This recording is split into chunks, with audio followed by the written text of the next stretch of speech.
Hi, I'm Donna from the band Djunah, and today I am talking with Kurt Ballou from God City Instruments all about his new line of guitars. Hi, how are you? Good. Thanks for having me. Yeah, thanks for doing this. I want to hear all about how you got started building.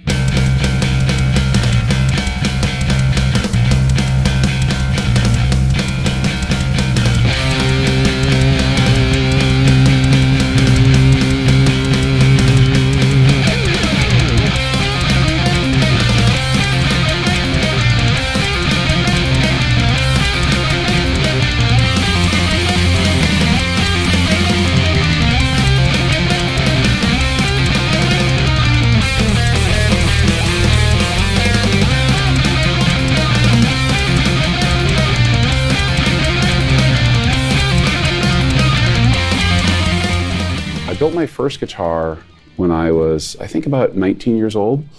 I kind of grew up at a machine shop. My dad's a machinist and owns a shop, and where his shop is actually right across the street from where Parker guitars used to be. Okay. You know, like the Parker Fly. It's like doesn't look like this at all. We'll say that. But Ken was a really nice person and super talented luthier, and also Larry Fishman was like the president of that company at the time, and he makes Fishman amps and transducers and Fluence pickups and all that stuff. So really awesome resource to be like a young adult and get to meet those people.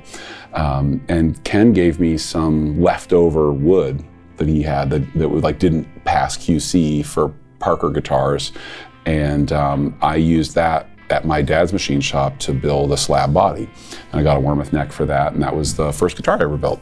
To something simple like a slab body, like bolt-on neck guitar, there's not really a lot going on there. So I lost my fear of that. Like there's always I always have a fear of electronics or mechanical things until I do it myself, and then my fear of it goes away, and then I'm like, okay, what else can I do with this? And I had skills as a CAD designer from my engineering background, and I designed up a few guitar shapes, the Craftsman being one of them, and the Constructivist behind us here was one of the other initial shapes, and built a bunch of slab bodies and pick guards there. I got Wormouth necks with paddle headstocks, and cut this same headstock shape here.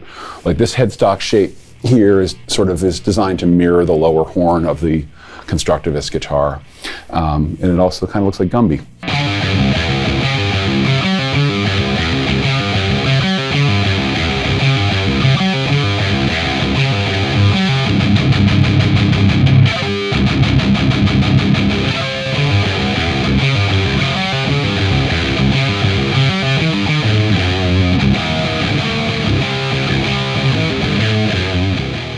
Is there anything specific choices that people have had in the past that have informed the several guitars? Absolutely. Well, so passive pickups for me. I was always an active pickup person, and it was just mainly because I think the second guitar that I ever bought, or second or third, was the first guitar that I had in Converge was EMGs, and I just moved those as I got new guitars. I just took the same pickups and moved them from guitar to guitar because that was my sound for a really long time.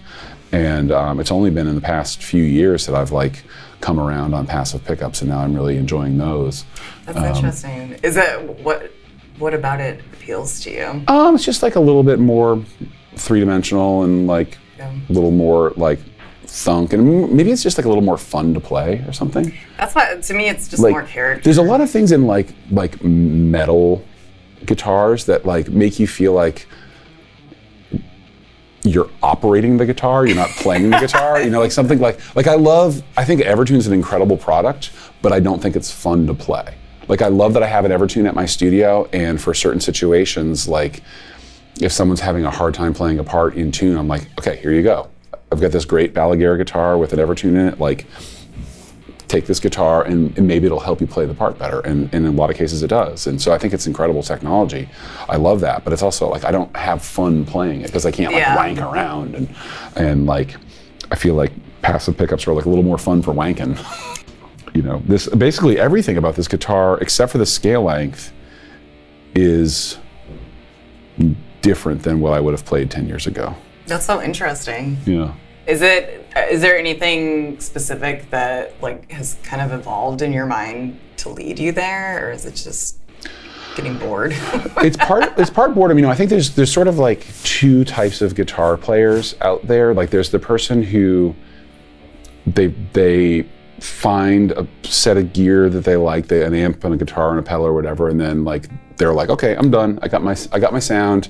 I'm good. Now I'm going to focus on my craft of playing my instrument and writing songs and all that stuff. And then there's people like me that will never be happy with their sound, and I generally have something different on every tour, and I'm okay with that too. But I also think that I tend to make it sound the same. Like, no matter what I'm using, like it's just like I have sensibilities that work for me, and I'm gonna kind of manipulate whatever I'm doing to sound like that. So these are the Series 1. Yes. Tell me just give me the rundown of the basic features of it. Okay, so the Craftsman Series 1 is a chambered mahogany body with a wenge top in this case, and there's also other versions of the Series 1 that have a spruce top, and there's a maple top version. All of the Series 1s just have a satin poly finish that feels really slick. It's never sticky, no matter how sweaty you get. It's always, the back of the neck always feels great. The fretboards are also wenge in all the Series 1s. They have a GCI slug jammer, high output humbucking pickup with large slugs, and these lightweight vintage style tuners on the back, so you still have you don't have too much neck dive, which can be a problem with guitars like this. So give me the rundown on the colors, because you started out, the Series 1 was the wood grains, and then you kind of moved into... Yeah, I had all the designs there, but I started with the Series 1 because I wanted to start with like the most simple, stripped down guitar I could imagine. Like obviously I was inspired by a bunch of Gretsch designs, and I was inspired by making just the most stripped down, basic, like rock and roll machine I could with no frills at all. And then as I've been getting deeper into making guitars with this manufacturer, I'm getting more into all the frills kind of guitar. I wouldn't say this is quite all of the frills, but this is, there are a lot more frills on this one than that one. Yes. So you've got a couple of metallic colors that you're doing. Yeah, I really love this ice blue metallic. I have a metallic fuchsia that I like a lot that I've done on... I've seen that one. That is done on the bass version of the Constructivist. Oh, okay. And the bass version of the Constructivist is, that's a cool instrument. We have one here we can pull out in a little bit that has a onboard active 3-band preamp, 3-band EQ preamp on that. That's more of like my, quote unquote modern bass. Yeah. And then the Craftsman bass is a 2-pickup bass, but it's more of like the classic, just, rock and roll machine. And then the 1-pickup bass is the Deconstructivist, which is kind of the upside down version of this body shape.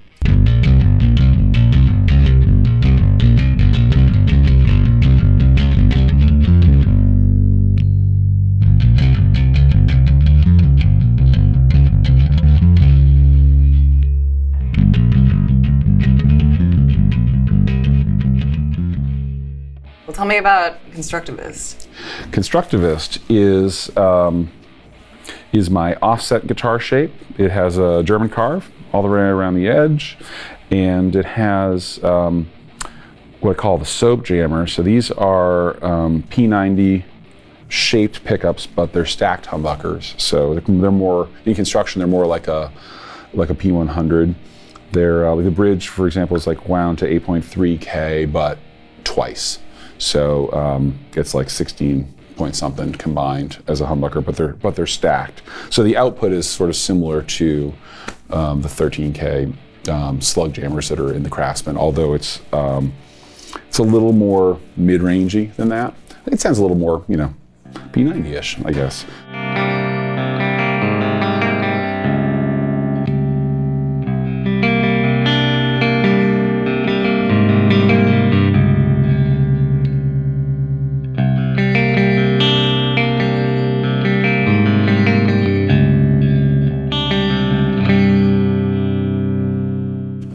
Yeah, it's bolt-on neck, toasted maple fretboard, which looks nice, and it's that same satin poly that I use on a lot of my guitars, and the neck just feels super slick. And I've been playing it for this whole tour, and I've been sweating a lot, and it's always felt great. I've never felt like it was slowing me down. I sweat a lot too, and this has always been good to me.